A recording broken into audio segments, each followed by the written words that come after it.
Good evening, all. It's 6 o'clock, as told by the bell across the street, and that's the time for which this school committee meeting has been called. I'll read the agenda and then open the meeting. The agenda for the evening is a call to order, Pledge of Allegiance, Superintendent's update on the BORO annual update, as well as a donation from Milk Street Garage to the BORO. The next item is discussion of calendar version 2 and calendar version 4, and the new draft warrant article that I spoke about to the budget summit on the 28th. Is that when it was? I think it was, yeah. And discussion of other items associated that came from the budget summit, plus a policy regarding emails. Citizens' request, school committee reports, and action items. Vote on the BORO donation and approval of minutes for the 22nd of January. So with that, all those who can, please rise. Pledge allegiance to the flag of the United States of America and to the republic for which it stands, one nation, under God, indivisible, with liberty and justice for all. So I will also let you know that Mr. Askew was on the train, which came and then had to go back to Boston to pick up other people because the train behind him died.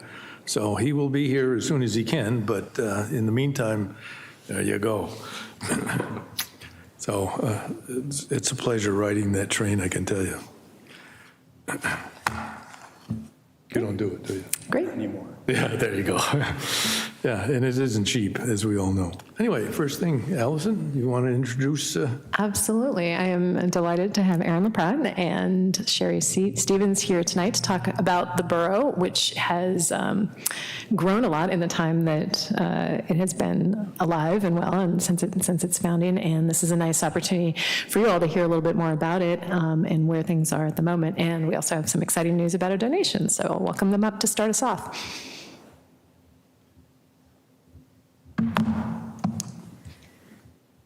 I feel like I was just here. This year went by really fast. They always do. Hello, everybody. It's nice to see you all. I'm excited to be here to share with you the incredible progress and achievements of the BORO program in 2024. The program provides our students with the essential life and vocational skills needed to make a successful transition to adulthood. This past year has been another impactful one, marked by growth, innovation, and deeper community connections. Our commitment to continuous improvement has opened new pathways for student learning, socializing, and vocational development as we've strengthened existing partnerships with local businesses and organizations and forged new ones. Additionally, our on-site vocational learning lab, the Sugar Shack Candy Store, continues to thrive, gaining visibility and brand recognition and increasing sales. Throughout the school year, our enrollment typically ranges between 8 and 10 students, as numbers tend to fluctuate due to students aging out at age 22. Currently, we have 6 students supported by a dedicated team, including our special education teacher and transition specialist, Angelina McCarthy, and 5 paraeducators/job coaches, one of whom is anchored in the Sugar Shack. These dedicated staff guide our students through diverse opportunities, both on-site and off, to build skills for independent living, develop functional, transferable workplace skills, and engage meaningfully with their community. A key strategic goal continues to be enticing tuition-based referrals from other districts. Over the years, we've welcomed educators from across the state who recognize the unique work we're doing and are eager to learn from our model. While many have ultimately sought to replicate our program, we remain confident in our ability to attract out-of-district enrollments, and we're committed to actively pursuing that goal. Our vocational programming continues to shine. Using our structured 3-phase model, students start by building foundational skills in the Sugar Shack in phase 1, move into community internships in phase 2, where they can apply the skills they've learned and then build on them with more advanced tasks, and ultimately transition to an individualized internship in phase 3 that's in line with their vision and career goals. Using a comprehensive evaluation tool, the Massachusetts Work-Based Learning Plan, we're able to make data-based decisions on a student's readiness for each stage as they increase their task independence and develop skills in 6 key areas of employability: attendance, punctuality, and stamina, teamwork and collaboration, communication, motivation and initiative, critical thinking and problem solving, and workplace policy, culture, and safety. Since implementing this structured model, 4 students have successfully completed all 3 phases and were extended employment offers upon aging out at age 22. Worksite opportunities continue to grow as we develop new business partnerships. This year, we welcomed Ocean State Job Lot here in Westborough as a new Phase 2 internship site, alongside existing partners Curry Printing and Affordable Interior Systems, or AIS, which is a furniture manufacturer in Leominster. These collaborations provide our students with authentic and meaningful work experiences and invaluable opportunities to apply and build on the essential transferable skills they've learned, and we're very grateful for their continued support. Beyond vocational training, our students regularly work on their functional academics with classroom curriculum, participate in activities such as art, music, and drama classes at the Hopkinton Center for the Arts, fitness programs at the borough's YMCA, and community outings with friends from other local 18 to 22 programs, all of which enhance their social and daily living skills and address goals determined by their IEPs. Support from partners like the Westborough Civic Club, which generously funded our YMCA membership this year, and Milk Street Gas and Auto, which contributed to our operational fund, has been instrumental in enabling many of the experiences we provide our students. Whether through spare change left at the Sugar Shack or major donations from businesses and civic organizations, every contribution plays a role in sustaining our programming and our mission. We deeply appreciate this ongoing generosity and look forward to fostering new donor relationships. A significant milestone for us this year was the renovation of our building's lower level, made possible by our landlord, Todd Alexander, and the hard work of our district team.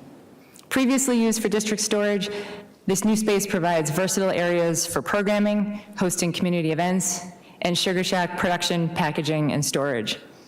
The need for this physical expansion was evident during the 2024 holiday season, when in the span of about 10 days, our students and staff packaged over 4,600 truffles, hand-dipped hundreds of treats, and produced countless trays of fudge, including 72 pounds of fudge in just one day.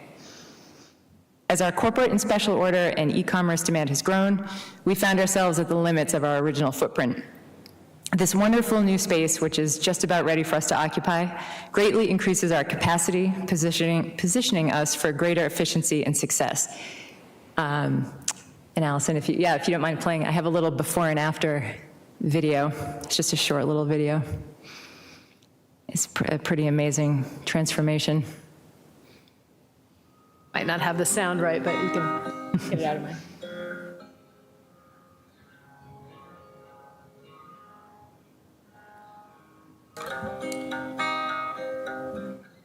And the after.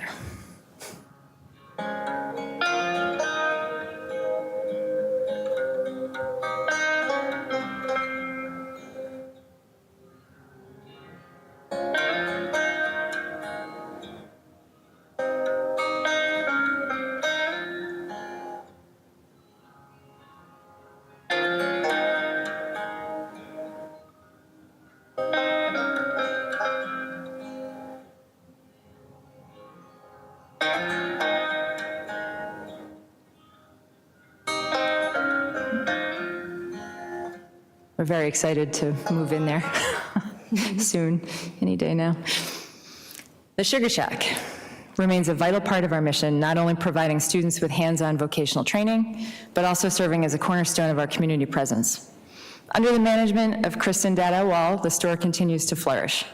With the support of 4 part-time retail associates, 3 of whom are former borough students, the store maintains strong customer loyalty while attracting new patrons, continuing to increase sales in 2024 as it has in each previous year. While we have seen foot traffic fluctuate over this year, likely due to various economic stressors customers are feeling, corporate and custom orders have surged, reflecting the growing recognition of our brand and our mission. Our specialty items like gourmet truffles, and especially our student-made fudge and chocolate hand-dipped items, continue to thrive. These products, which we now offer as part of the beautifully packaged BORO Sugar Shack collection, are driving strong corporate and custom order growth.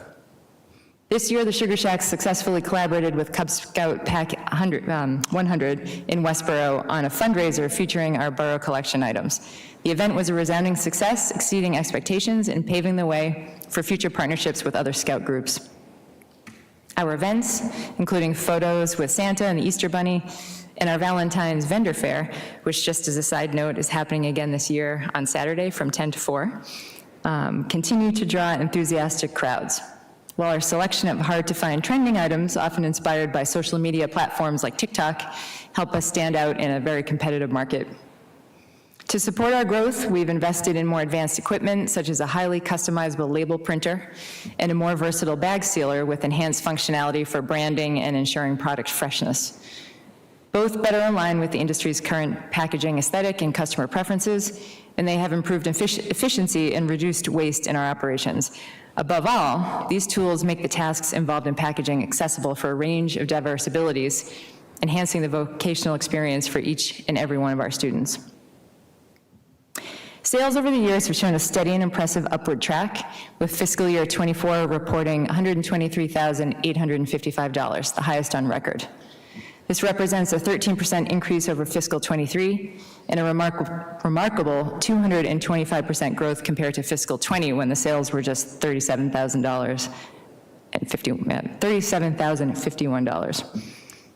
The consistent year-over-year growth highlights the successful execution of strategies to boost revenue, including corporate and custom orders, targeted marketing efforts, and promoting our mission through community events and other engagement. Net profit for 2024 totaled $27,600, reflecting a 23.8% profit margin, which is consistent with 2023's margin. This demonstrates effective cost management and operational efficiency. Total cost of goods sold expenditures in 2024 were $88,346, which is slightly higher than 2023 and is largely due to inflationary costs. Despite the increased expenses, profitability remains steady due to focused efforts on high-margin specialty items and expanded corporate and community partnerships. As we look ahead, we remain committed to refining our product selection, minimizing waste, and leveraging our growing production capacity to sustain and expand our business.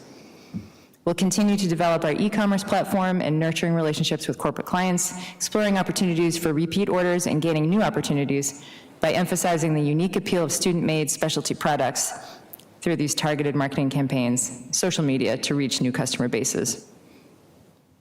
Beyond its educational value, the BORO program remains a cost-effective initiative for Westborough, with out-of-district programming costs ranging from $68,000 to $171,000 per student, plus an average of $65,000 for transportation. The BORO program offers substantial savings while providing students with exceptional community-integrated experiences that build their confidence, self-determination, and readiness to live independently and joyfully as contributing members of our community. As we look to 2025, we're focusing on building on these successes. With our expanded programming and production capacity, we are well positioned to continue innovating to support both the BORO program and the Sugar Shack.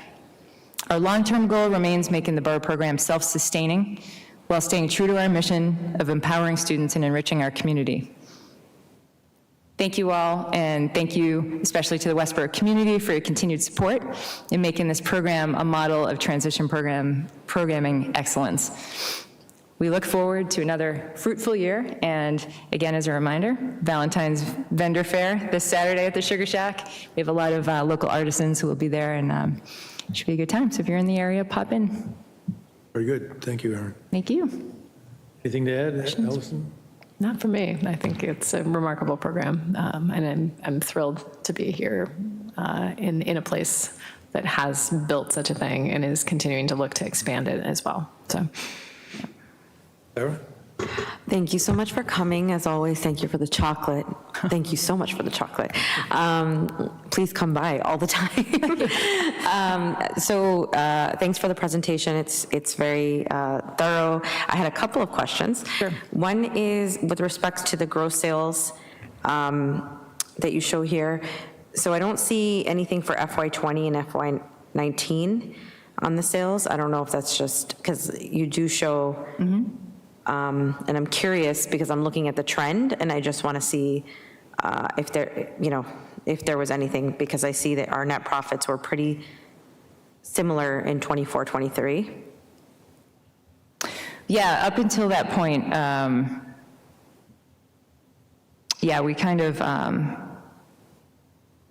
24, 23.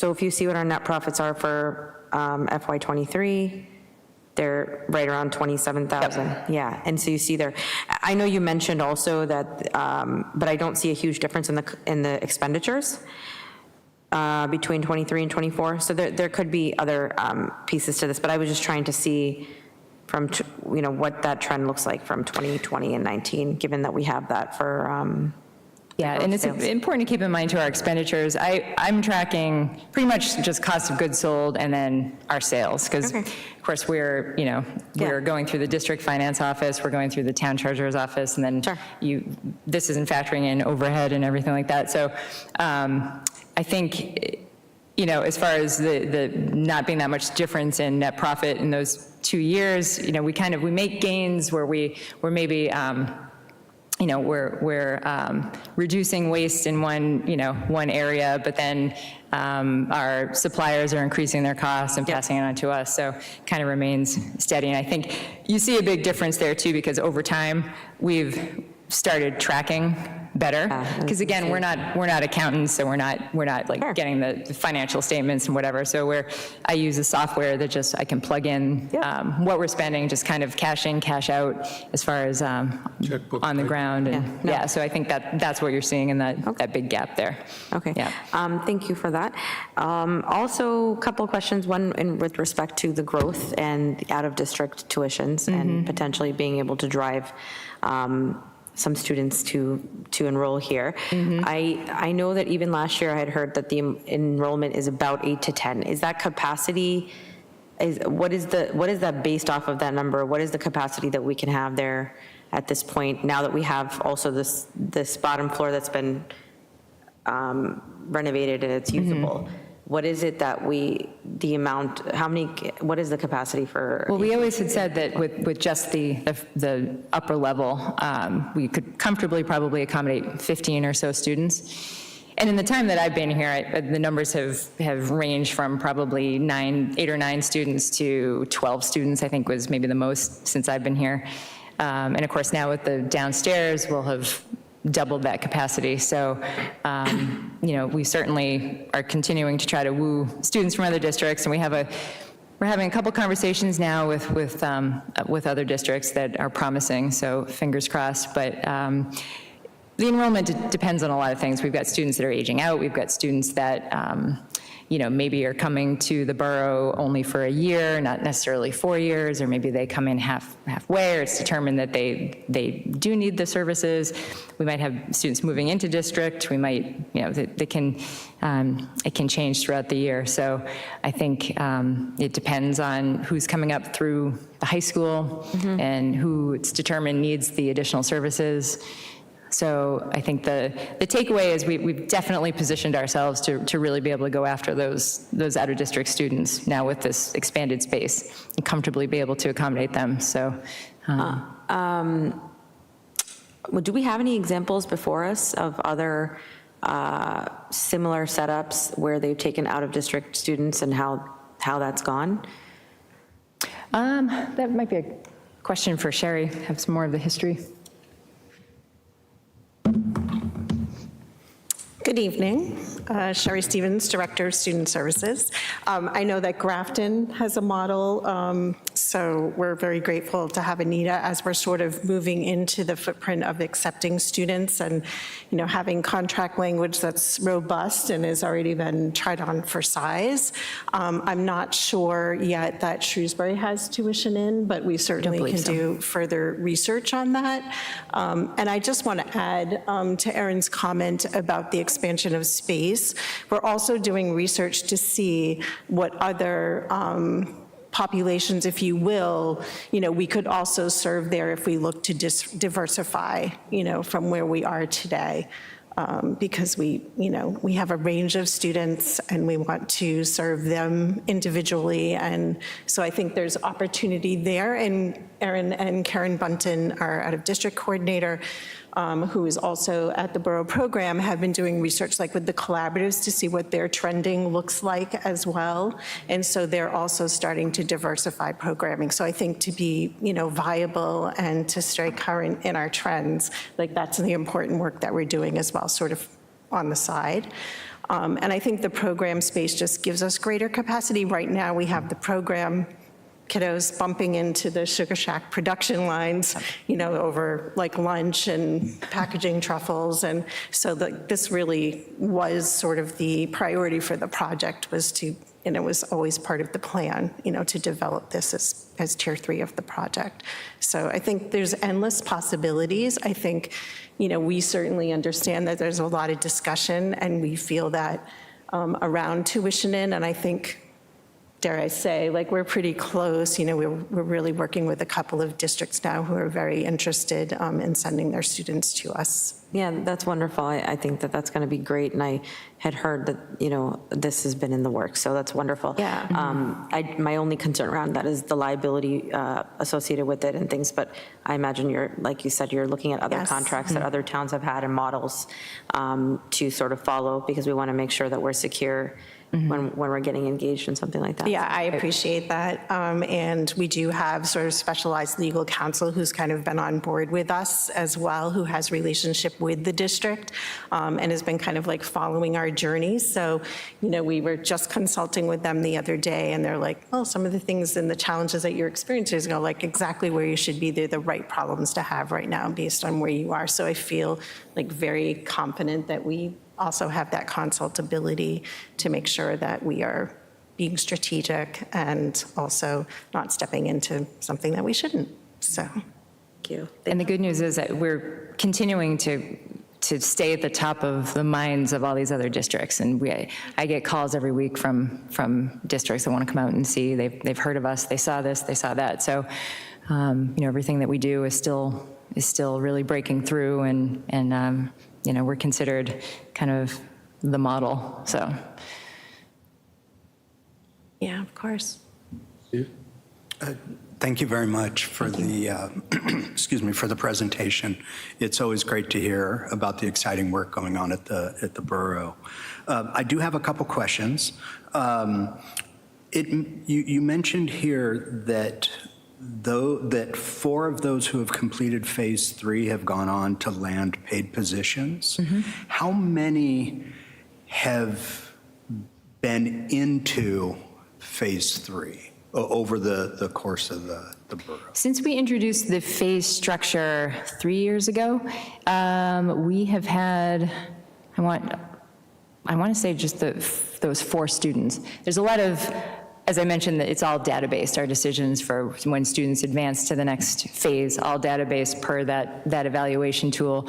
And also, in addition to those areas of employability skills, there's level of independence. So can a student become a natural support at those businesses? Meaning, can the borough job coach get them there and get them, oriented and set up and kind of, acclimated to the job, and then be able to fade back and then leave them to be supported by the staff at that business like any other employee would be. So we really look for them to reach that point, to go from working in the Sugar Shack with essentially, one-to-one support while they're on task, to phase 2, where they're in a group work setting, is something that they would encounter in adult services when they're out, volunteering or doing any kind of a job experience, at an adult program, and then moving into being able to, as I said, be that natural support. Because we want them to succeed. We want them to, when they're aging out at 22, we want them to be able to, we want the business to be able to feel comfortable, keeping them on as well. And we work with the businesses to make sure they feel equipped, they know how to support.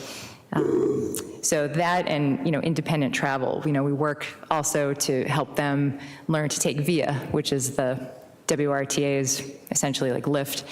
And, we want them to be able to get to those jobs. So, there are those factors, and a lot of students also don't really want to go on and work. They want to, and we really honor their wish for themselves, their vision for themselves. So we take everything into account. And when the team feels the student's ready to move on, then they do. And the goal, if we could have everybody pass through and and wind up in paid employment, that would be great. But, we take it, it's all individualized, so take them one at a time. Thank you. I have one other question, and it has to do with the corporate partnerships. I'm wondering how much work is put into securing new corporate partnerships? Because I would imagine that the work at the borough is focused, it's student-centered, so it's focused on the students that are there, and whether or not there is the bandwidth to go and do all of the sort of networking that needs to be done to forge new corporate. Well, that's my job. That's your one of my part hats. of your job. Yeah, I spend a lot of time looking for opportunities, and I've gotten very far with a number of opportunities, and then generally, not all the time, but a lot of the time, I will sort of hit a roadblock, because we kind of fall into that gray area where we're a school district, but we're not a 501c3, and boards are often looking for that documentation, and so we kind of reach a point, and then we're not able to go any further. So, I'm able to pull in a lot of smaller donations. I'd like to go for much larger donations, and we're exploring options right now, how we might be able to do that. Because it is something, there are companies who are looking to support organizations like ours, initiatives like ours. It's just, kind of working out the paperwork side of it, and, all those fun things. Okay. But to answer your question, yeah, it is tough. We're all wearing a lot of hats, but that is something that I spend a lot of time on, looking for that aid. Sure. Thank you. Yes, hi, thank you very much for the presentation. I'm always happy to hear about this program. I think it's a win-win for everybody, regardless of how big the program is. I think it's a win for the students, win for the district. So it always makes me happy. It's the only candy I don't regret buying. Could you tell me a little bit about the admission process? Like, how many students qualify for the program? How many apply? What does the interview process look like? So the BORO is actually a natural transition point for our students at the high school that require programming beyond, graduation. So that's kind of like the guaranteed, right? And it's the absolute best place to be. So beyond that, I think the other opportunity is with getting outside districts to kind of come in, and we follow, this is the new learning phase for us, right? But we're following a similar referral application process that we would do if we had a student that we were looking to refer to an out-of-district program. So there's packets of information that come in, there's visits, there's observations, more observations, more visits, and then, if it feels like the right match, then that's amazing. So that's exactly where we are right now. So we're kind of excited, and Karen and Erin are well seasoned in the process, Karen especially. So, that's her job. So it's a really nice pairing of Erin doing sort of the marketing and the public relations, and getting other districts to understand who we are, and welcoming tuition in students, and then Karen sort of picks up from there and does the more logistical process of getting kids through the door. So Thank you. And how many students are applying and not making it, or I think our range has been anywhere between like 6 and 12. I think at the upper limit in the time that we've been open as the borough, right? We've said capacity would probably be comfortably 14 to 15, and in terms of formal applications, I think we're just hitting the cusp of that, because that's really reliant on other district. We certainly, Right. have our own flow of students that we're welcoming. Thank you. Just one more question. I'm happy to hear your ideas of expanding it. What are your dreams? Where do you want this to be? Like, if how big would you like this to become, this whole program? Well, we want a candy truck, we want to be mobile, we want to be at full capacity in terms of tuition in, with offset to costs and sort of celebrating what we feel we have to share as a high-quality program with other districts who have not chosen to replicate the process, which we have to totally respect, and they're doing some amazing work and creative things out there. And I think right now, like, we have corporations who want to give us donations, but we do have some barriers about how we can accept them and what we need to do legally and strategically to make that work. So I think that's like a next good point for us, because we've had very generous donations, and I think like corporate is sort of the next step, and continuing to grow our corporate orders and to be community-minded. Erin went back out to the Civics Club last night and got amazing feedback from that presentation. And I think sometimes, to your point around Erin's errand and capacity, like, we have to circle back, because they were really so grateful to hear of just the trajectory of growth that we've had, in this time. So I think we could take the show on the road and go all over the country teaching districts how to do what we did. We actually, when I meet with districts, sometimes it's a quick conversation or just a tour and an overview of what we're doing, and sometimes there's more follow-up and they have more questions, and when they're trying to do their own program, it's pretty extensive. To the point of wanting to know, and we kind of take it until they say, "Oh, we want to do a candy store," and then we say, "Well, we're done." we're done.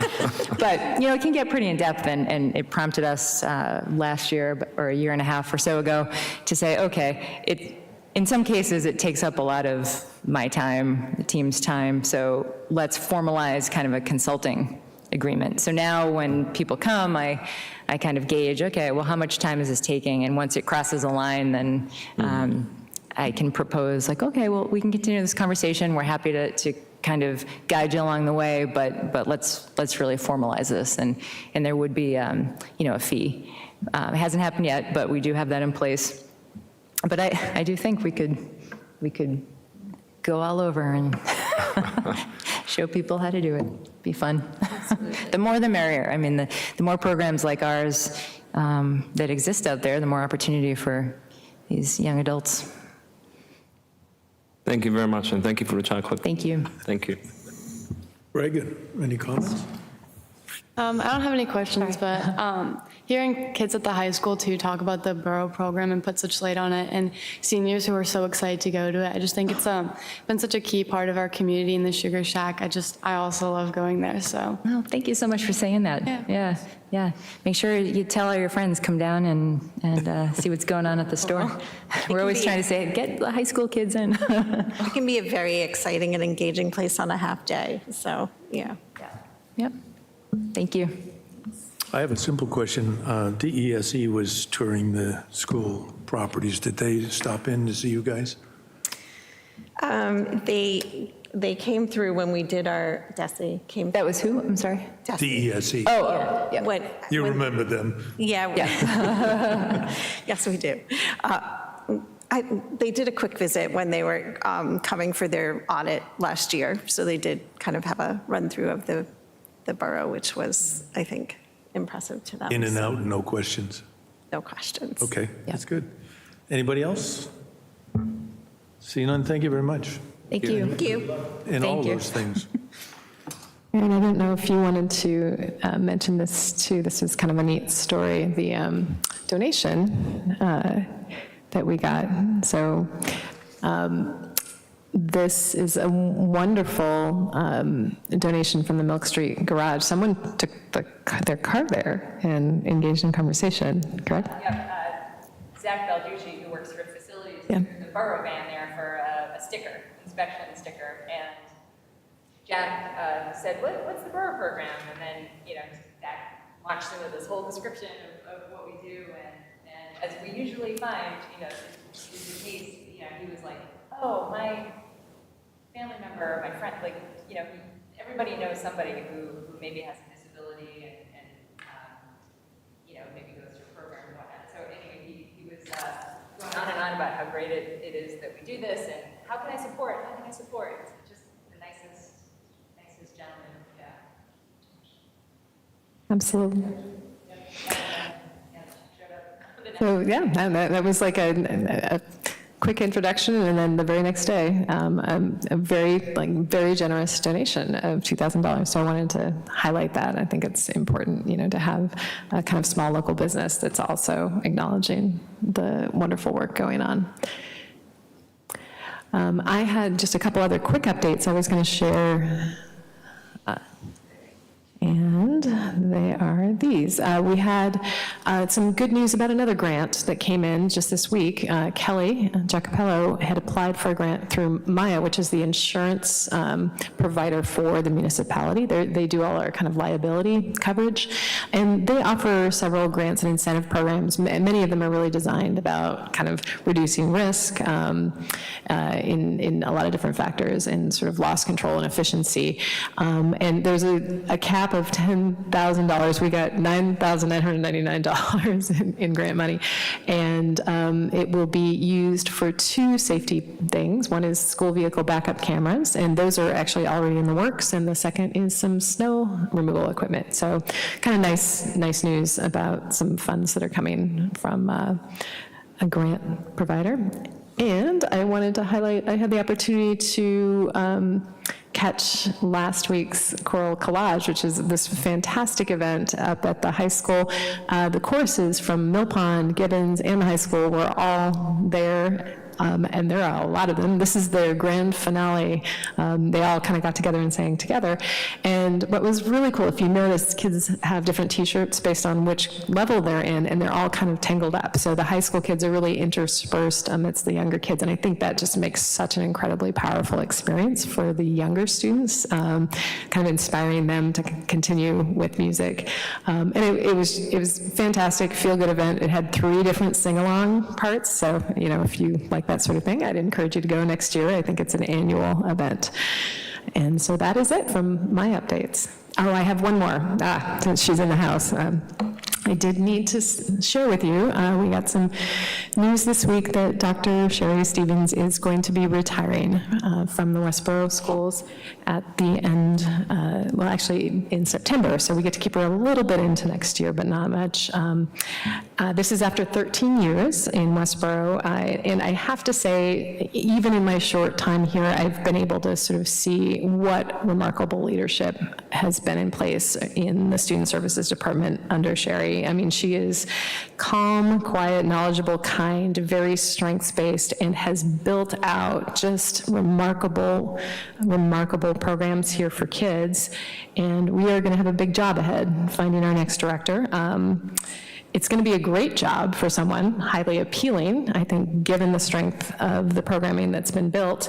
It's a great district with well-established kind of structures for kids, excellent building level leadership in place, and really strong teachers, and also just a really highly inclusive philosophy. And I want to honor Sherry's time and commitment. I'm thrilled for her that she's going to have the opportunity to go attend to very important things like family and travel, and just acknowledge it's a loss for Westborough and for me personally too. In the short time I've been here, I have enjoyed working with her, and I will miss her very much, as many people will. So I wanted to just take a moment to. Thank you very much. We're certainly going to miss you. But we'll get to do this again, I guess, in September. Yes. I think we'll need some sort of proper send-off. Yeah. I don't know if this room can, accommodate a balloon drop or anything like that, but we'll need something really exciting. That is it for my report tonight.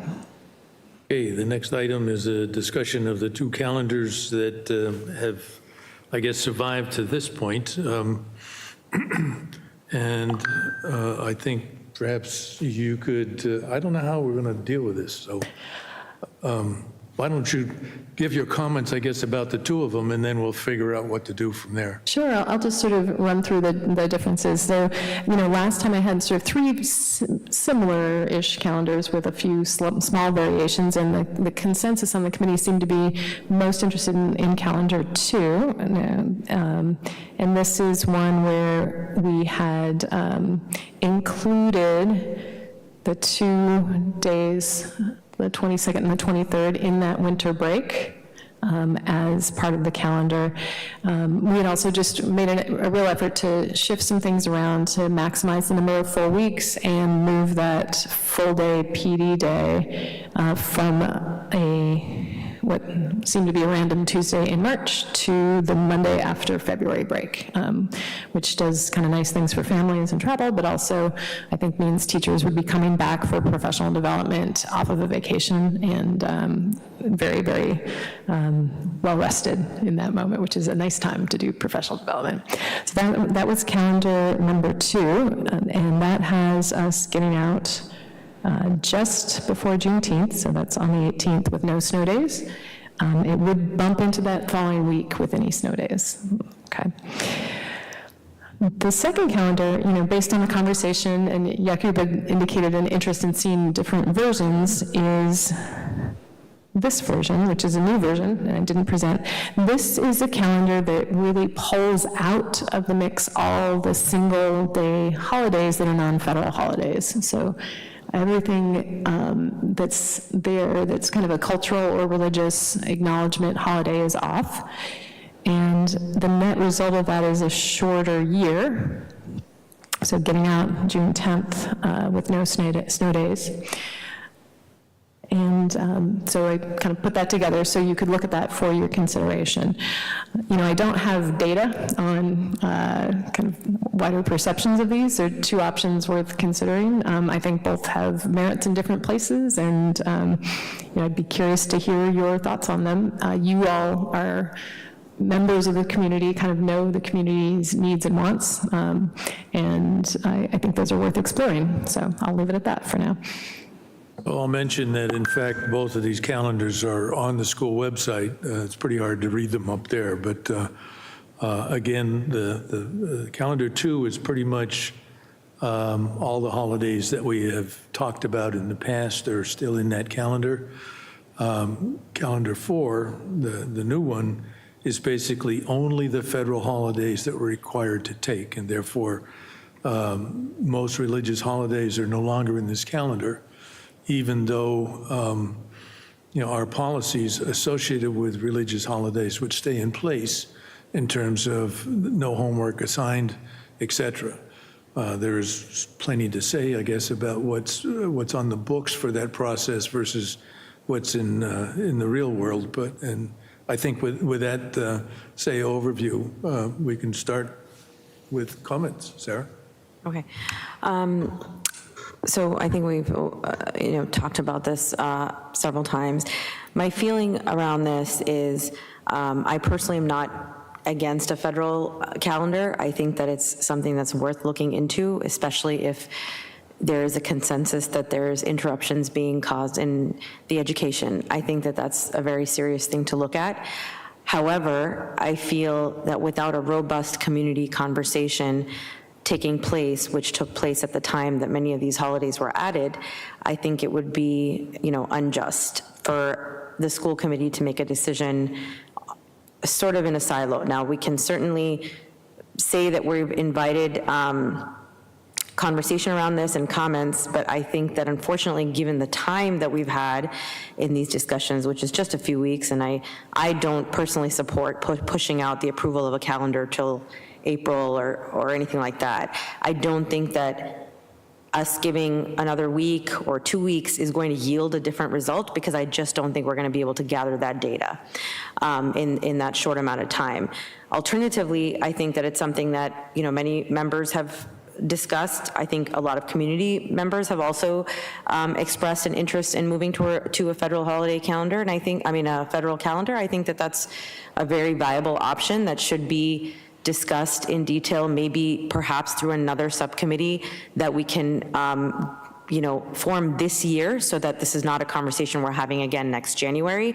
Rather, it's something that we have 6 months to 8 months to go through with the subcommittee and really assess what the needs of the community and the wants of the community are. So my objection to approving a federal calendar at this time, those are my reasons for that. And so, after everyone's spoken, my intention is to move to accept calendar 2 and have a vote for that. So that would be my intention, but everyone else can say their piece. Steve? Yeah, I really appreciate what you've said. I do think that this is an issue that really deserves a lot of community input. The federal holiday calendar, I think it does offer some advantages in that it does put the school year, it has the school year ending earlier, and there are more full weeks of instructional time. So I do think that there is a benefit to that. But on the other hand, there are also the needs of the community, and I think those should also weigh heavily. So I actually haven't determined which direction I'm comfortable going, and a lot of that has to do with the you mentioned being in a silo. I mean, I do feel like we're in a silo, and then even the community participation that we might be able to have, that isn't necessarily reflective of the needs of the community. It's just those people who feel comfortable coming forward and voicing their thoughts. So I also like your idea of although I'm no fan of subcommittees, but establishing some mechanism by which we can work through this at an earlier time, because I don't want to just keep pushing the vote and pushing the vote. I think the community does also deserve and would greatly desire to have a decision made soon. Just on that point, quickly, and then I know Jakub's next. One of the things that I do want to reiterate is, the community, when they formed the subcommittees to arrive at the decisions that they did, and part of the consideration in that was, what does our current community look like? What are going to be the percentages of students that are going to be missing on a given day if the holiday is not, off for all the schools, and how that is going to impact us irrespective of anything. So that is something that we do have to look at. I think that we don't want to have classrooms that are empty or staff, if we have a large percentage of staff comprising comprised of people who are celebrating or observing a certain holiday that are not able to be present, and then, what do we do with that? So I do think that really requires careful consideration and discussion. Jakub? Well, I'm clearly in support of the draft version 4. I'm happy to hear that you're open to that option as well. I agree 100% that we need the community feedback, and I'm still hoping we can still get that before our next meeting. We have 3 weeks break right now before the next meeting. If that could be accommodated to collect feedback from the families, maybe that could help us make this decision correctly. I'll just point out the benefits that I see. With this version, we finish the school at the earliest June 10th, and the latest the 17th, so that means even with the 5 snow days, we end before the Juneteenth. We have not 18, but 20 full 5-day weeks. We have fewer days. I think we have fewer half days, fewer interruptions. Teachers strongly expressed support for this kind of calendar last year during the survey. Their feedback was not accounted for in our conversation, actually. I would love to hear more from the community. I think if we go through this calendar, the policy is very clear too. We stick with the federal holidays, and we don't need conversations about, is this holiday representative of our community or not? Has our community makeup changed or not? We'll have a clear policy. Right now, the policy is, to me, is very unclear with why certain holidays are included and why others are not. So I support the idea of I don't want to make this decision tonight just between us. I think getting community feedback is the right way forward. So that is what I was saying, and I just do not think that there's any way possible that 6 months of work that was done to arrive at the decision that was reached can be accomplished in 3 weeks. I don't think we're going to be able to solicit that. As Steve mentioned, we will get feedback, but we'll get feedback from a limited population of people. And I think, again, there was just so much work put into the original, the addition of these holidays. I also feel, I feel that this is part of education. I feel very strongly that we should not be removing holidays. I think that this is the world the kids are going to be going into, and they need to recognize and know how to move in that world with people in these spaces that are coming from different places. So the other piece of that is we want, on one hand, our kids to feel as though the classroom and where they are is reflective of themselves, yet, if we have a large percentage of kids that are observing something and we're not acknowledging that in the way that it should be, I don't see how we're doing justice. But I am going to put the vote forward. If it gets seconded, it does. If it doesn't, it doesn't. I know Tim is not here, but go ahead. Can I just ask a question Please, before yeah. you do that? You mentioned the subcommittee did some work trying to determine how many absences there would be were a certain holiday not to be included as a day off in the calendar. Can you say more about that? Was it looking back to previous years when certain holidays were not observed, and then seeing how many absences? So my understanding is, based on my research last year of talking to people who were on that subcommittee, was the way that they looked at it was there were many people who came forward for requests with holidays. Lunar New Year and Eid being two of the holidays that had representatives come forward but were actually not accepted at that time. Part of there were criteria that were established upon which this decision was made, and part of that was to look at, approximately, however, which I think it was flawed. I think that the process was flawed in its own way, in that we don't have a religious study. We don't ask people what religion they observe in the town when they come in. So I think it's, inherently there's an issue there. But there was some way, maybe based on attendance, maybe, I'm not sure how they arrived at that, but they did arrive at the fact that there's certain groups that if we had on this holiday, we would have a large number of absences, and that would create a problem in the classrooms, and it would not make it worth it.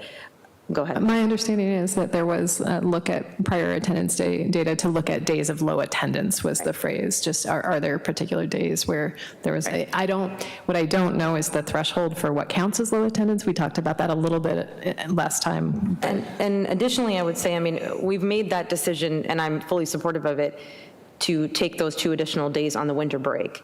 We've made that decision based on the fact that it's going to make it easier for families to travel, and it's going to make it potentially help with the attendance. So I don't see, and again, I don't see a huge value in 1 week. I don't think that there's a drastic change at the end of the year that we're seeing by eliminating these 18 to 20 full weeks of school. I don't think that's a huge difference either. We're getting 18 full weeks of school. I don't see 20 full weeks of school as, they're not broken up. There might be a week in those 2 weeks, obviously, that we don't have it. So that's my position, but more so to just respond to what your comment was about soliciting feedback and doing a full, proper analysis of this. I would feel that either we eliminate, the only fair way to do this is to eliminate all or none. And even to do that, I think it requires a lot of community conversation and potentially another subcommittee that would, take several months. I just don't think that in 3 weeks we would be able to arrive at a much better decision. Well, I have to point out that, in fact, the federal holidays we have to take, so we can never eliminate them. Yakub, I think you want to respond? Yes, I do. I don't think we need a subcommittee. I think it's a binary question. It's not a question of, which do we want to keep, which not. I would just like to ask the families, I think that can be done, given these two options. Do we want all 6 holidays or just the federal holidays? And they can see for themselves the difference. I think the difference is pretty stark. And it makes a clear distinction of how we organize the calendar. It's a very clear policy without any subcommittee. So I would prefer to actually to get the survey out if we can within the 3 weeks. Reagan, any comments? Not really, but as a student, while it can be hard to have a bunch of weeks straight of school, it also is really beneficial. And you hear teachers talking around the school too, like for their lesson plans and just like trying to organize tests and everything. It kind of can be hard to abide by a bunch of days off and like half days that you can't have a test because you have a smaller, like a limited class time. So, I mean, looking at both the calendars, the second draft number 4, I mean, I think it might be beneficial for both students and teachers when trying to have like the most beneficial class time and use of your time. But. So I'll take my turn. There are merits, I think, truly in both of these two calendars we're talking about, but to the extent that the issue is we haven't heard much from the community, and I think irrespective of what we're going to do, I would prefer not to vote tonight, even though I think we could. I would very much like to postpone a vote until our next meeting, which is the 26th of February, just to give the community an opportunity to tell us, whoever wants to tell us anything, because I think there are merits to how we get there. I also understand exactly what Yakub said, which is it's either I like this one or I don't like this one. And there are merits on both sides of that question. So again, I guess we'll think about it. At least in my mind, I think at this point we could move forward. And just to let you know who we are, Tim, we're talking about the two calendars. If you have some comments, please do. Welcome to the We meeting. announced the fact that you love the MBTA. There we go, yes. Funding for the MBTA is very needed. I do have thoughts, but I'm not sure if I want to jump in kind of right here with the conversation. So I'm not sure if we have any next steps or if we're planning to discuss this again at a future meeting. Yeah, well, the thought was that, first of all, Sarah wants to make a motion to move forward tonight and vote on the calendar. To the extent that that motion is made and seconded, and then we would take a vote. But my feeling is, in order to solicit any comments from the community, I would like to wait until the next meeting so that, in fact, we could accumulate whoever wants to comment. And since these calendars are on the school website, that parents can have a view of them and send whatever comments they have to the school committee website. So anyway, those are all the issues on the table. And if everybody's had their say, I guess we'll proceed with Sarah's motion if you wish. I mean, I think,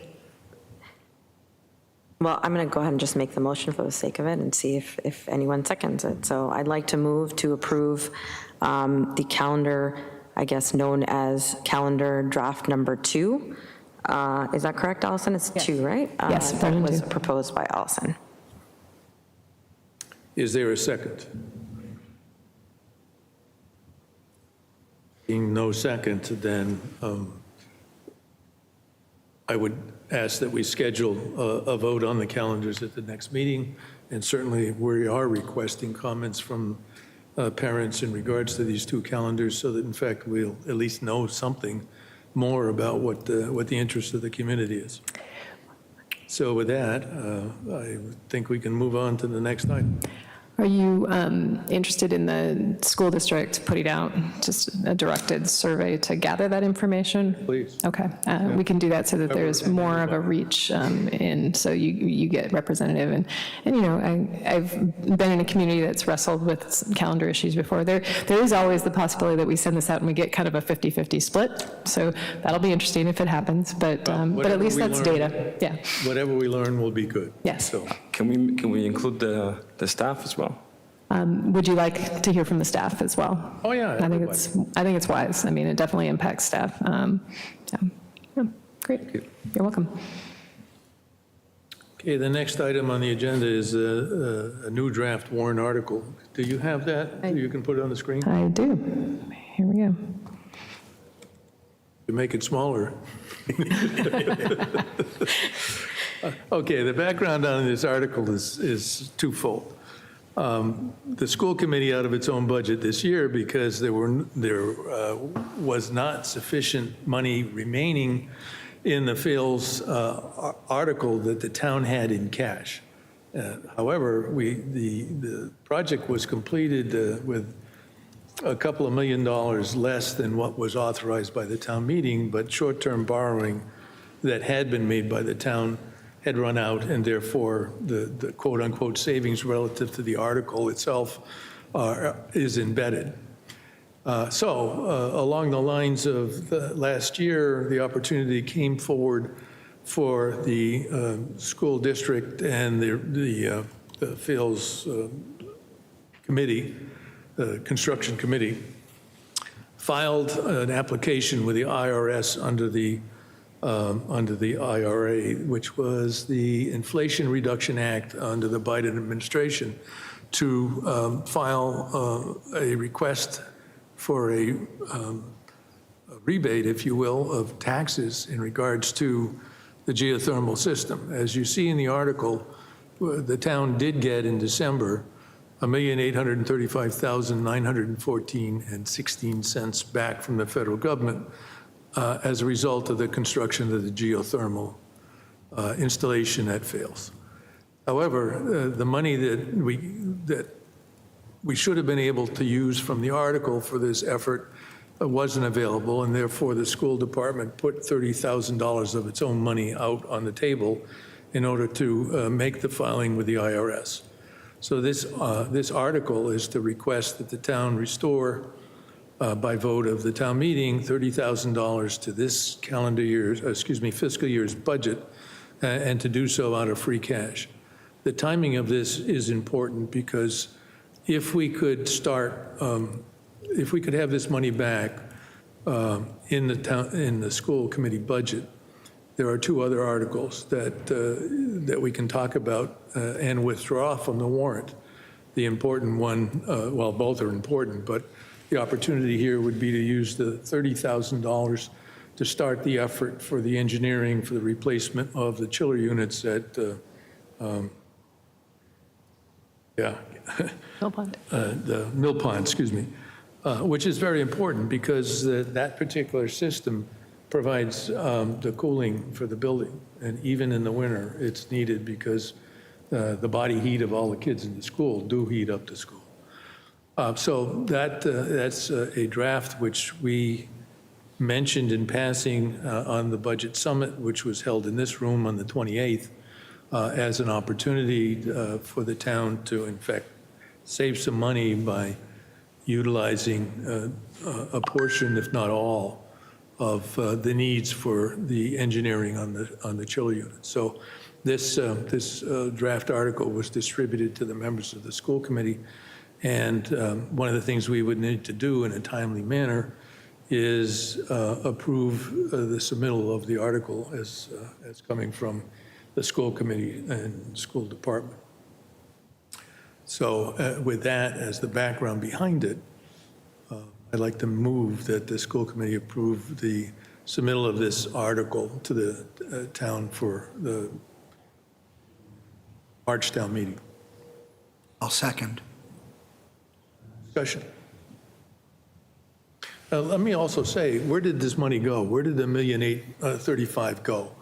At this point, we believe that the federal government put a requirement on that money to be used to reduce the debt of the school, which in this coming town meeting, the town is going to go out to borrow money for not only the field school, but other projects that are in progress or have been completed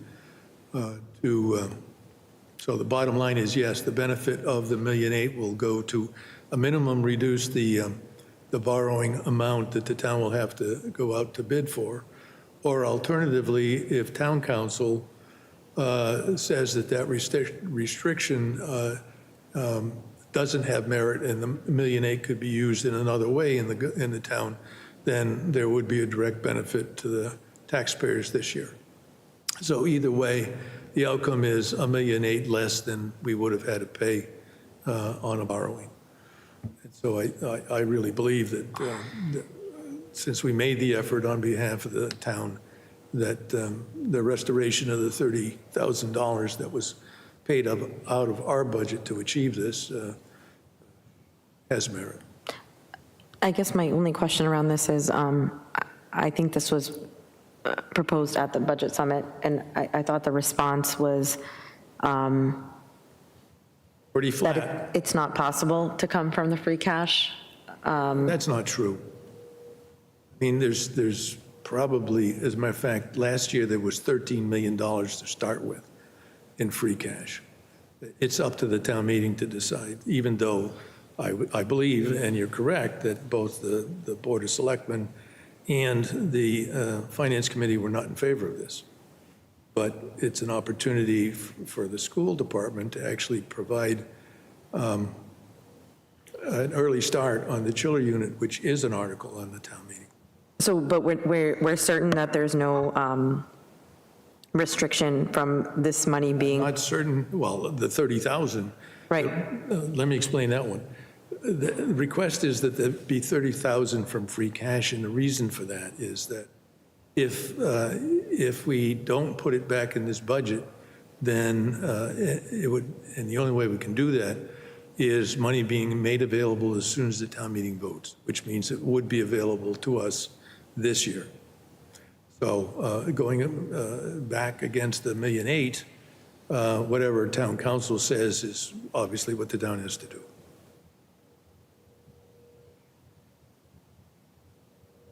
So either it will have to be used to reduce the debt of the town, or if town council finds that in fact it isn't restricted, then the town meeting can do whatever it wants with $1.8 million. Okay. Well, I was specifically talking about the 30,000 as well in that. So I just feel as though, so we don't have clarity as to whether, what town council would. Town council has nothing to do with the 30,000. Okay, because my understanding was specifically the question was asked about the 30,000 being reimbursed. And the response was that it's not possible to come from the free cash. I don't know. Oh, no, if I it wasn't misunderstood. possible to come from the $1.8 million. Okay. I mean, the town meeting is going to distribute $2-something million out of free cash at this town meeting, out of the total pool that's available, which nominally is, at least the school's contribution to free cash based on Chapter 70 money is somewhere around 11 million every year. So in effect, that's where the majority of the funds that go into the free cash kitty come from. They come from the school department's reimbursement from the state as Chapter 70 money, which by definition has to go into the general funds of the town. We can't use them. They go to the general funds. And I think if you ask anybody, they would agree that free cash is free cash, and that well, however it gets there, and it's up to the town meeting to decide what to do with it. So, anybody else? I just want to take the opportunity to say thank you for putting the work to get this money. I think it's a big success, and we took a risk with that, but it paid off. Thank you. Yeah, I guess I would add one more point. We had a time limit based on when we could file for this, because the discussion we had was that it had to be filed in early December or we would lose the window to file it, and that's because of when this particular work was done. What I found out later was that we are probably the only town that got money back under the IRA funds on the basis that when the Trump administration took over, the next town, which was Ashland, was filing for $3.5 million, and they were denied. So anyway, I think because this was difficult, that I think we deserve at least more credit than just saying thanks. Anyway. Is this the last meeting before? Town meeting? No. Yeah, no, before the point at which we can add the article on the warrant, because I'm just. No, it isn't. Warrants close when the selectmen close it, but nominally we would have until 14 days before the town meeting. Okay, is there any way possible for us to, I just wanted a little bit more clarity on this, just because it's, in my mind, conflicting with what I heard at the budget summit. With all You due didn't respect. understand what they said. What they said was the $1.8 million is under a restriction. Filing at town meeting an article for $30,000 is what it is. It's got nothing to do with the 185. The purpose of it is to restore to the school committee's budget $30,000 that we spent for the purposes of getting the $1.835 million.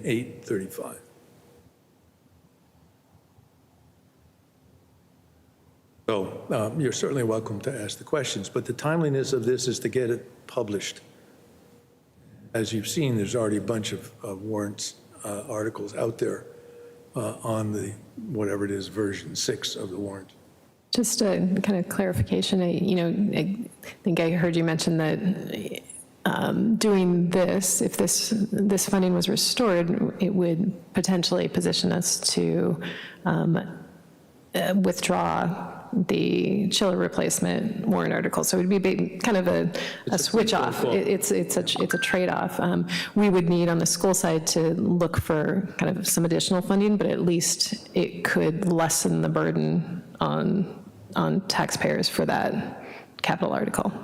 Correct? So this is an adder right now, and at a future meeting, we could remove the others if you so choose. But if we don't vote to do it, it won't be there. So if you're interested in that, we would certainly explore the options to kind of what are the funding mechanisms on the operations side to make up the difference. If you feel like that's a viable pathway, we'll take a look and figure it out. So. Okay, anybody else? Comments? So a motion was made and seconded to approve the filing of this warrant article to the town. All those in favor? All I'm those going to abstain. opposed? I'm going to abstain. Okay, so that is 401. Thank you.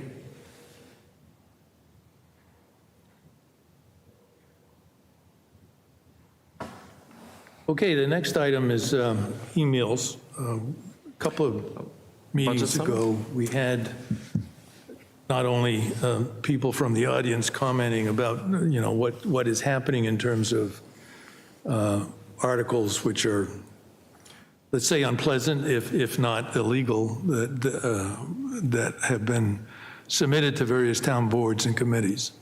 We, the school committee, have seen similar stuff in the past, and I would like to offer a proposal tonight in regards to how to handle such emails. And so I would put this before the committee for consideration. Consistent with the requirements that the school committee maintain alternative methods for members of the public to express their views to the committee as a body regarding matters within the committee's jurisdiction, all emails from members of the public to the school committee members will be routed to a general email inbox and this email address is on the school website, school-committee@westborough-k12.org. The consequence of that is simply because emails to us, in however they get here, are public documents, that this provides the school committee an opportunity to view what they are and deal with them accordingly.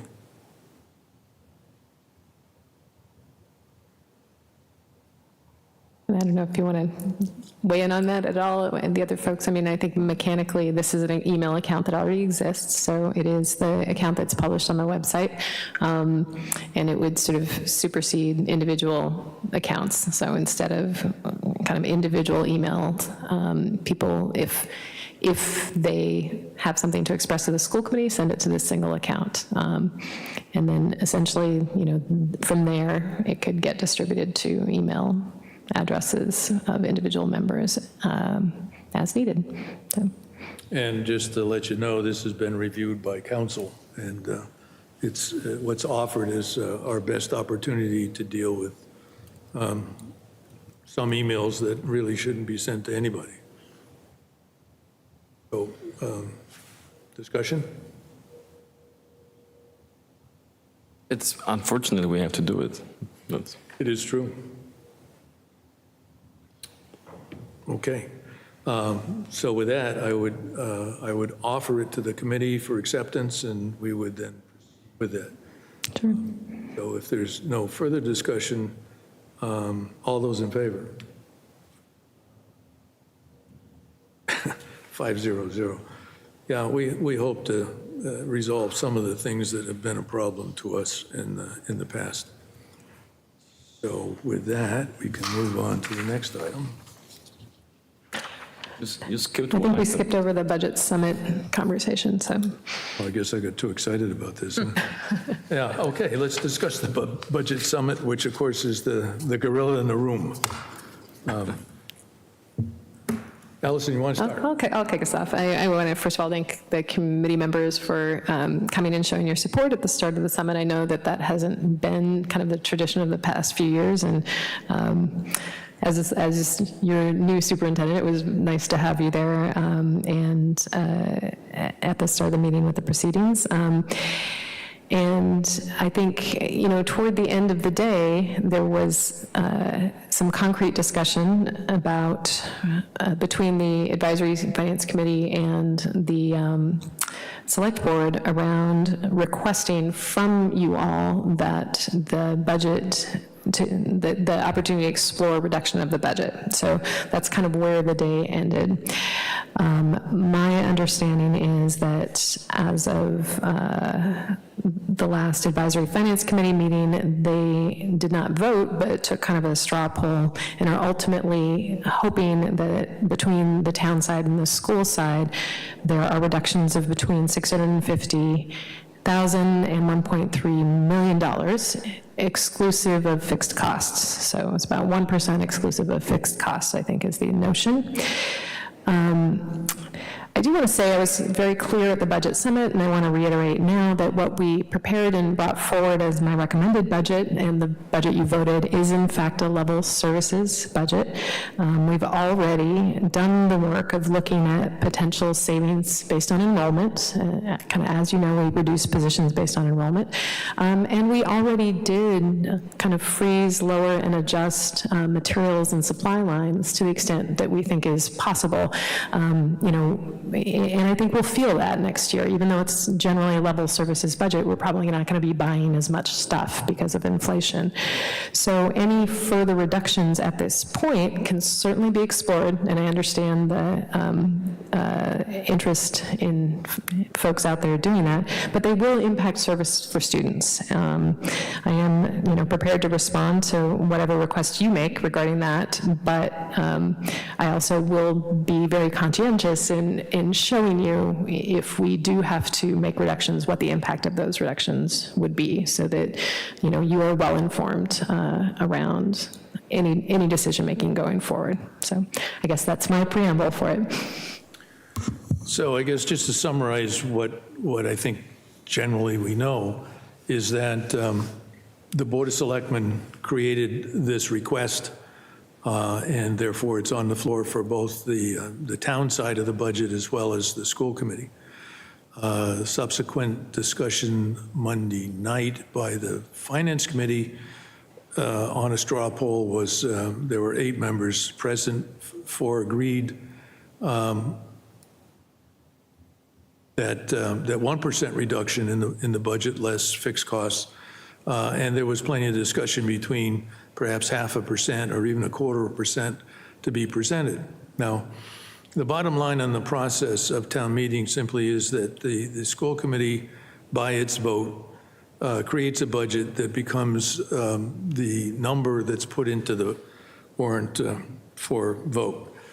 That number is under the school department's line item, and the number is either voted at that value or some other value that is offered by, let's say, a member of board selectmen, finance committee, or anybody from the hall. The normal method, and it has been practiced, is that the higher number is voted first, up or down. To the extent that any number is voted at town meeting, then it's up to the school district and the school committee to figure out what we will get to do and what we can't do based on that. So irrespective of the fact that this is an exercise at this point, that the budget, at least until now, is the budget that the school committee voted and submitted to the town, and that was in early December. So the next piece of this is, okay, what is the benefit, if you will, of the request? Certainly, it's an opportunity for the school department to respond to the request and ask our superintendent, Allison, to figure out what those two budgets would look like and what we would have to give up if we don't go ahead with a budget that's currently voted by the school committee. For example, if we said that the current budget as offered is $70 million, and it's $7 million more than last year? It's 3.8 million up from last year. So I'm looking at the year before. Yeah. So it's 3.8 more million than the budget before. The total increase that's in the current budget that we asked for was 5.77%. We have a budget book that's out there, and I think it's on the website as well, that anybody can look in it and see transparently what it is we asked for and how the totals were arrived at, what you get for each one of those line items. As we have said before, the school budget is roughly 85% of the budget is salaries and other labor payments to people, contractors who serve us. And so if we were going to reduce our budget from 70 million by 1%, 1% means it would be $700,000 less. Since the 85% of that would be a reduction in labor, i.e. teachers, paras, custodians, other people who are paid by the school department. As Allison has just said, we've already reduced the number of employees based on opportunity in terms of the number of students that have decreased over the last couple of years. This is not an easy task for Allison to do, but the process by which we do it, and I would recommend that it be done fairly across the board for all things that in fact we have to do, in which case everybody would be affected based on the salaries that are paid. Now, there are consequences to this potential reduction in money. And so as a result of that, it's clear that this would lay out the groundwork for what might happen if the school budget was reduced to satisfy this need. It's possible, I guess, that the recommendations of the Board of Selectmen and the Finance Committee might be in favor of that 1% reduction. The consequences to the school department are dire.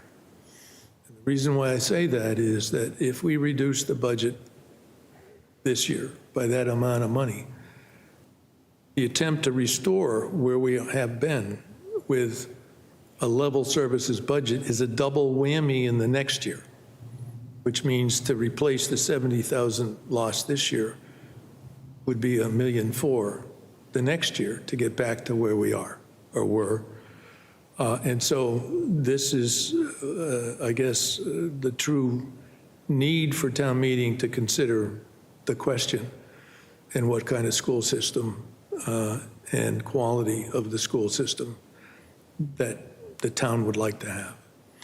So I would request that the school committee vote to ask Allison to figure out what not only a 1% reduction in services would be, but also what a 0.5% reduction of services would be. And therefore, what I'm really suggesting is that we start with things we can do without, or at least wait to do without, such as any structure, for example, that we don't have to do. We supply play space for most of the basketball teams that aren't part of the school at night. And there's a cost to the school system to supply custodians to clean the floor and clean up afterwards. There are other things, such as sports, that would be subject to such a reduction. There are other things, such as the need to save money in terms of the school bus contract. And the way that could be done is that, in fact, busing cost could be a fee to the parents. And in fact, right now, the full-service bus contract provides for 27 buses to bus every kid in the school system to school. If parents didn't want to pay the fee in order to have it reduced by this 1%, then they couldn't ride the bus. And in my opinion, based on the history of this discussion on buses, it would be chaos.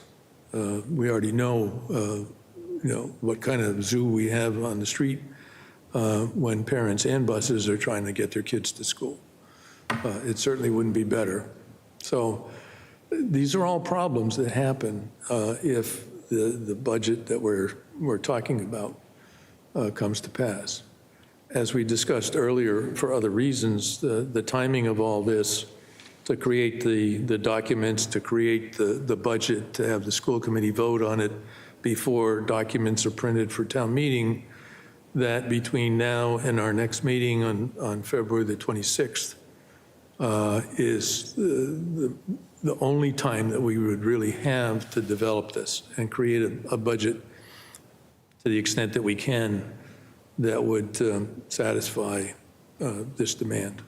So with that, I think if anybody has any other comments, you're welcome to, because this all was sprung on us on the 28th of January.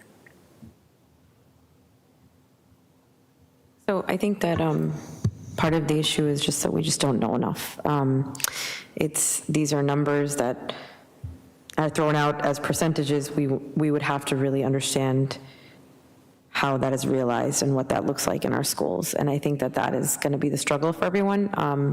I do feel, just as a member of the community, that we want to do everything we can to help out where we can, if it's possible to do so without compromising the quality of education and the current status of our schools.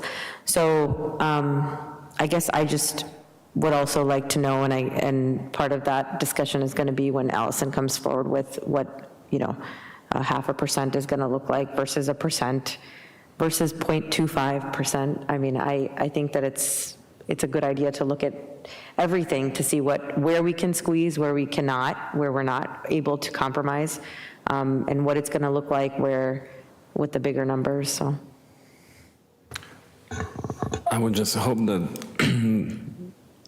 for the full picture for the public, it would be also good to see what that 0.5%, 1%, how does it translate to the reduction in the in the tax burden for average family, so that families also understand for X amount of dollars less per month or per year in taxes, that's the reduction in services that we're gonna expect. Which is also an interesting point that Jakub raises, because for anybody who watched the budget summit, there was a reference to what we're looking at for numbers and reductions, and it was based off of the valuation of the home, and it wasn't all that significant, and so for many families. So while it's important to look at and assess, I think it's also important to see it in the larger context of what that's going to mean in terms of what we're going to have to compromise in services. So I do highly recommend everyone to watch the meeting as well if they have an opportunity to.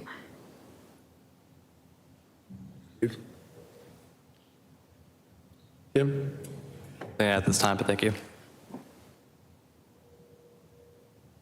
Okay, well, anyway, that's the charge that the committee is asking Allison to perform with a report back to us at our next meeting on February the 26th. Pretty much that is the timeline that was offered to the select board and the finance team of the town, so that there's some viability, if you will, to the cause and effect of such a reduction. So with that, we can move on. The next item would be citizens' request. Is anyone here who'd like to speak to the committee? On that sober note, thank you. So we'll move on. School committee reports. Tim? Nothing to report at this time, but Sarah? Nothing to report tonight. Nothing to report tonight.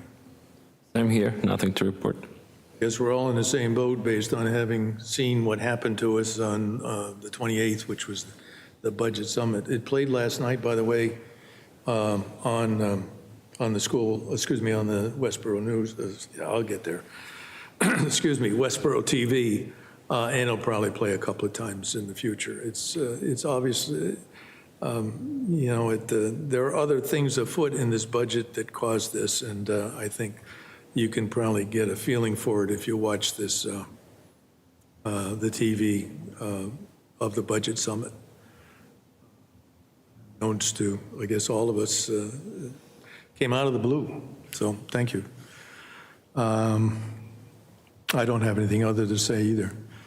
Action items. Vote to accept the BORO donation. I move to accept the BORO donation. I second. All those in favor of accepting the donation with gratitude? Aye. Thank you. Thank you to the donors. Thank you. Okay. Next item on the agenda is the minutes, unless someone would like to ask anything else before we do that. Yes, I'd like to make a motion to consider the Westborough zero emission vehicle first policy.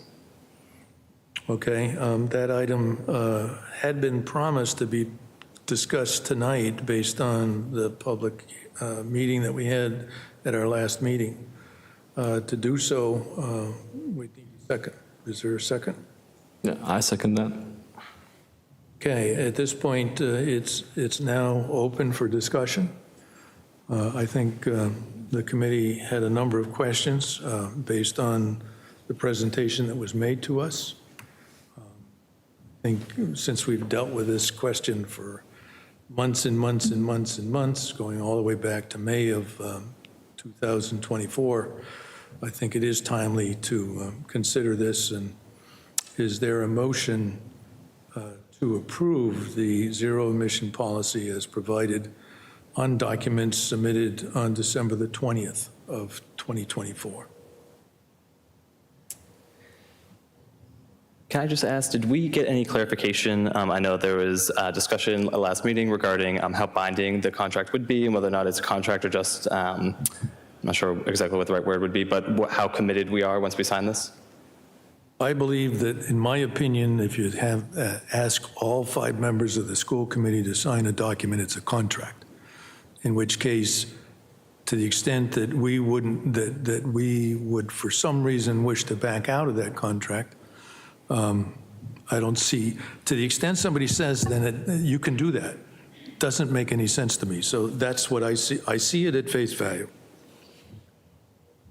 We raised a lot of questions that evening when they presented. Did we get any responses back that anyone's aware of? I was just going to say that the language that they provided to us uses the word contract. Yeah, that's true. And other things in there as well.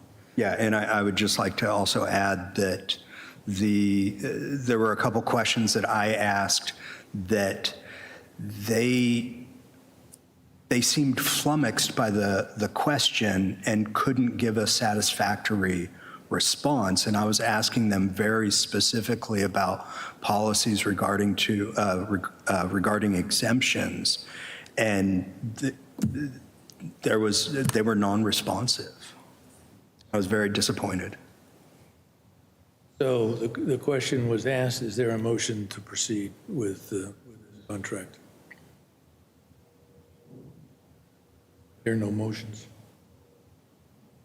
With that, then, I take it as a result of no motion that that the school committee is saying, no, it's not interested in signing this document.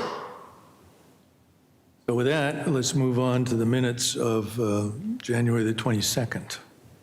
Is there a motion to accept the minutes? I would like to move to accept the minutes from January 22nd, 2025. Is there a second? I'll second. Okay. Any discussion? Seeing none, all those in favor? Aye. 500. And with that, that finishes our agenda for the evening. And is there a motion to adjourn? I would like to make a, Sorry, wait a really minute. quickly question. So do we not have to vote to